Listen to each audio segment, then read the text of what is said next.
Welcome back to SourceFedNERD. I'm Sam Basher, and I've got a secret in this pocket, but we'll get to that later. First, I think I've got some nerd news for your face. Kicking it off with some gaming news. Nintendo is trying to get us fans pumped for what's coming down their pipeline. No, not an announcement about a new console or handheld or Pokemon Go. That's gonna be a little while. We get to maybe get our hands on the new Legend of Zelda game. All that other stuff sounded pretty cool, huh? Well, staying positive, or optimistic. Damn it. If you live in New York and aren't making a trip down to E3 in LA this year, head on down to the Nintendo store because 500 lucky individuals will have a chance to get their mitts on the new Zelda game before most of the rest of the world. Oh, gee willikers, Sam, I live in the surrounding New York area and I'd love to get my stubby little fingers on that game, but how do I do it? I'm a kid, by the way. This is me as a kid. Good question, you handsome devil. Head on down to the Nintendo store on June 11th. The first 500 people in line that sign up will get an exclusive wristband that will grant them access to attend the event. It's that easy. All you gotta do is waste an entire day in line on June 11th. Sounds like a goddamn nightmare to me. Then on June 14th, you head down to the Nintendo store again, and all your dreams come true. If you have Link or Zelda-related dreams.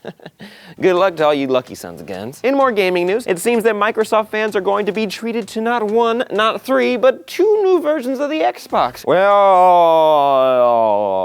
sources speaking with Kotaku have stated that a slimmed-down version of the Xbox One should be expected out later this year, and we should be seeing it demoed at this year's E3. Fingers crossed. The only other hint we have about this baby brother version of the Xbone is that we could possibly be seeing a 2 terabyte hard drive. God damn it.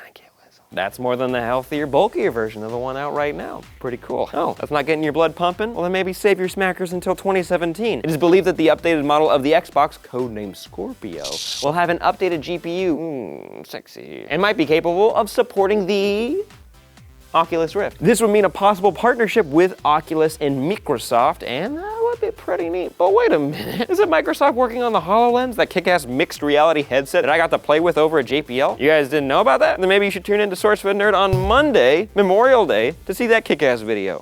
Little tease. Hey, back on track. It seems like a confusing move to work with Oculus if they're pouring so much money and time and effort into the HoloLens. Just saying. What are your thoughts on these two versions of the Xbone possibly coming to a store near you? Microsoft has been talking about having consoles evolve the way PCs do, with them constantly being upgradable and not having to wait 7 to 8 years for the new model. Do you think Scorpio will be the first iteration of this idea? Let me know down below. Hey, in fun anime adaptation news, FullMetal Alchemist is getting the live-action movie treatment. Yay! Even better, it'll hit theaters next year. Yay! Even better, it's not being whitewashed like Ghost in the Shell or the Ancient One in Doctor Strange. Yay! It was announced that the cast is mainly filled with Japanese actors and actresses to portray the leading and supporting roles. This film will be directed by Fumihiko Sori, who has stated that he wants to depict something that follows the original work as much as possible. Most outlets are attributing this quote to the Japanese casting choices. Although the film does take place in a fictitious Europe, the characters speak Japanese, and this film is based on an extremely popular anime/manga, so this sounds like a pretty good idea. Some fans are a little worried due to the poor success and fan reception of recent live-action anime adaptations that this movie might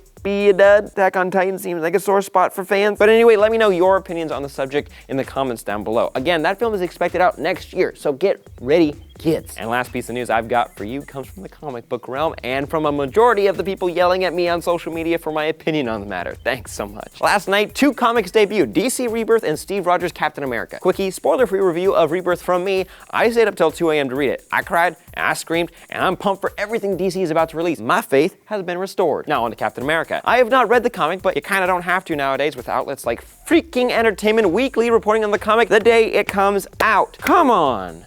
Anyway, that's what I'm about to do too. It was revealed in this first issue that, spoiler warning, you already know, Steve Rogers has been a Hydra agent this whole time. Dun dun dun. What? I know you're gonna call me a DC fanboy for praising Rebirth and questioning this, but what? The whole time? I mean, this type of story has been played out multiple times with other heroes. Like, why is everyone freaking out about this? For example, last year Superman had his powers taken away and he became some dude in a t-shirt. What happened 6 months later? Got his powers back. Bruce Wayne died last year in the comics. Within a few months, he came back with his memories wiped and then he became Batman again. I don't know, man. People can't think this is gonna be permanent, right? Right? I'm not tearing down Marvel for this change in Cap's history. It'll probably make for some fun stories that I might even pick up. I actually might for sure pick up this afternoon. Why not? But guys, let's calm down. It was a fun twist, but that's about it. Imagine if Marvel sticks with it.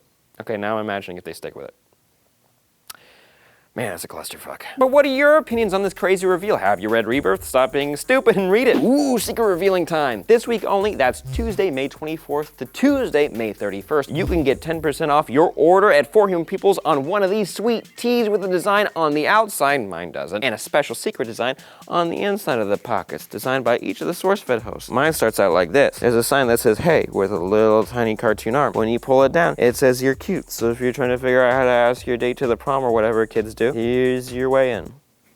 You're welcome. Ooh, and Reina's is probably better. It's got a girl with blonde hair in a little bikini. Spoilers, don't tell. Anyways, go to 4humanpeoples.com/what's in my pocket to see what we decided to put in our pockets. Oh, and I almost forgot. Use the code SECRETPOCKET at checkout for that 10% off deal. Be sure to like, comment, favorite, and subscribe. I'm Sam Basher, and I'll see you tomorrow. I snuck a nail and I asked a white boy for help finding a book on kleptomania. She stamped it like a dum-dum, and when I went out without paying, she didn't even try to stop me. I didn't just steal a book, I stole a whole job because I stole a book on kleptomania. Figure that out, dong mongo.